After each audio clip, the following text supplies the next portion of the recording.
Hello everybody, it's Dragon here. I am back with the video. I just have to fix a couple things because I am a derp. But as I fix things, I hope you guys are having a great day. It's definitely winter where I'm at, so that's my day. But what we are doing today is, instead of me reading an article or doing something like that, where I'm reading something off the internet or poetry, I'm actually going to do my first reading of my next speech for Toastmasters. So I am literally just going to read it word for word, and I would appreciate any feedback that you could give me, as this will be my last speech of 2020 and I want it to go well. Plus, the speech will allow me to finish my second part of my level 1 for Toastmasters. So there's 3 parts basically in level 1, and I'm very close to finishing level 2. So again, all of your feedback would be very appreciated, and we shall get into the reading now. So my speech is titled Come Roll With Me. A little bit of background. I decided to write a speech about how to get involved with D&D, as someone in the meeting that I gave my actual D&D speech to asked me, or said that it would be cool to have that be part of your speech or be a whole new speech. So that is exactly what I've done with this. So I hope you enjoy it, relax, and maybe this will inspire you to get involved with D&D. Who knows? Alright, as always, gonna do a formal introduction to the people of the meeting and get right into the actual speech. So, Toastmaster, fellow members, and honored guests, have you ever wanted to roll a 20-sided die that will allow you to slay monsters or even fall in love? Lucky enough for you, I can tell you how. There are many ways to get involved and begin playing Dungeons & Dragons, even in the middle of a pandemic. My first recommendation is to start looking into some of the official Dungeons & Dragons material.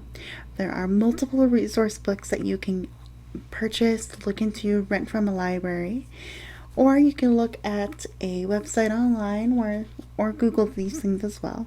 But D&D Beyond is a fantastic place to start, as you can join for free and you have access to the most of the basic resources you'll need, such as the Player's Handbook. The Player's Handbook for Dungeons & Dragons walks new players through how to make a character, what do all of these stats and terminology mean, as well as the mechanics of the game, such as what initiative means, and when you need to roll a dice or more. I prefer the hard copy of the book personally, as it feels like an adventure all on its own, just flipping through the pages to find all the elements needed for my idea of a character I want to create. For those more tech savvy, you can find digital copies on D&D Beyond or through a quick Google search. Either way, learning how the game works and how to make a character is an excellent first step in getting interested in Dungeons & Dragons, as you will be making many characters the more you learn and play the game. I have 31 characters, for example, and others I know have over 100. Now, after exploring and making characters for yourself, you are now ready to play. If you want to play in person and locally, there are a few gaming cafes here in Edmonton that not only have tables for groups to play at, but often sell materials as well needed to play the game, like the 7 dice sets, as you need 7 dice to play the game.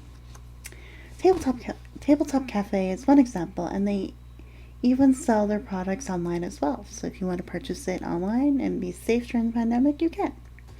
People will create meetups and make arrangements with the cafe to host games quite frequently.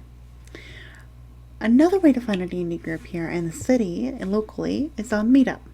There's not much currently going on for D&D, as the pandemic does make it difficult for it. But people will post on there quite frequently a location, time, and details of the game for you to see if you will be interested in joining them. There's also a way to message the organizers to obtain more information about the game they are running and to ask if a brand new player may join, as some people may not be able to accommodate beginners just where they're at in the game currently. Now, with the current restrictions in effect for COVID, I am pleased to say there is one more place for you to check out how to play Dungeons & Dragons. Roll20.net, that's the website, is a phenomenal platform to find games to play online as well as create your own game. Again, this website is free to join with the option of purchasing materials to play the game.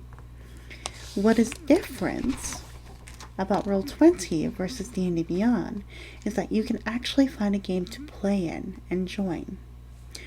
Right on the homepage is a button that says Join a Game, and it will take you to a page that allows you to advance search for a D&D game.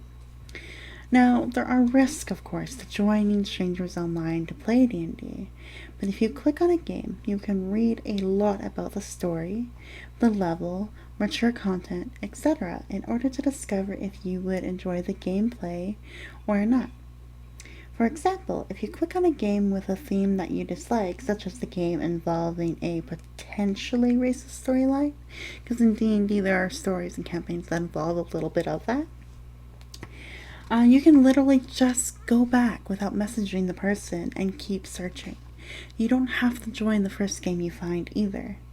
It's about searching, reading what is posted, and then just diving right in and seeing if you can bring your character to life.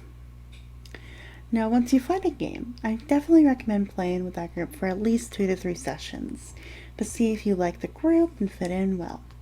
Not every group will be a perfect fit, so be sure to check out multiple groups and enjoy bringing your character on paper to life. Dungeons & Dragons is a very versatile game, as I hope you can now see. Whether you begin your adventures on your own through character creation practice, reading through the materials, finding a local group to play with, or being comfortable at home playing online, I sincerely hope that you will roll your first initiative in the near future. Thank you, everyone. That is the speech! Read, done, word for word. I literally left it all there, so if you guys have any feedback for me, I'd really, really appreciate it. That speech actually ran for the perfect amount of time. Maybe I could extend it somewhere, so let me know, because my speech has to be between 5 to 7 minutes, so I was kind of right in that ballpark, but let me know what you guys think, and I hope you enjoyed this kind of different reading video. Ta-ta!